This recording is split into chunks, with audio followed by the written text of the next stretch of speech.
என்னோட அனுபவத்தில் உங்களுக்கு ஒரு உண்மையாக நடக்கிற கதையை சொல்லட்டுங்களா?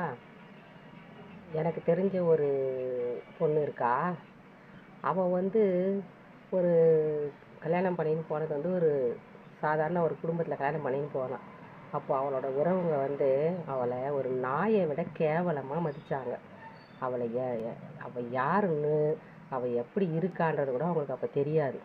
ஆனால் அதுக்கப்புறம் அவளுக்கு அவளோட கணவர் ஒரு ஒரு நல்ல வேலையில் நல்ல வருமானத்தில் இருக்காருன்றது தெரிஞ்சதுக்கப்புறம் அவளை அவங்க அடிக்க கூட அடித்தாங்க, அவளையோ அவள் குழந்தையோ அந்த மாதிரி. ஆனால் அதுக்கப்புறம் அவளோட கணவர் நல்ல வருமானம் சம்பாதிக்கிறாரு, நல்ல வேலையில் இருக்காருன்னு தெரிஞ்சதுக்கப்புறம் அவள் தான் எங்கள் அக்கா, அவள் தான் என் பொண்ணு, அவள் தான் எங்கள் மம்மி, அவள் தான் எங்கள் சித்தி அப்படின்னு சொல்லிட்டு எல்லாமே சின்னதுலேருந்து பெருசு வரைக்கும் உறவு கொண்டாடிக்கின்னு அவகிட்ட போயிட்டு அடிமை வேலை செஞ்சுக்கின்னு எல்லாம் அந்த மாதிரி இருக்காங்க, இப்பவும் இருக்காங்க.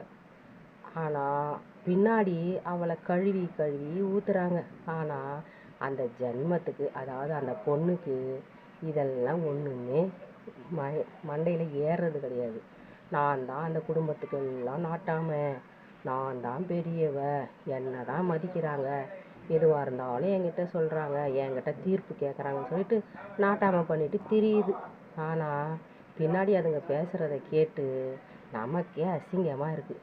ஆனால் ஒன்றுங்க, ஒரு அண்ணன் கூட பிறந்த அண்ணனோ இல்லை அண்ணன் மனைவியோ அண்ணன் பசங்களோ ஏதாவது பண்ணிட்டா மட்டும் ரோஷம் பொத்துக்குன்னு வந்துருமா.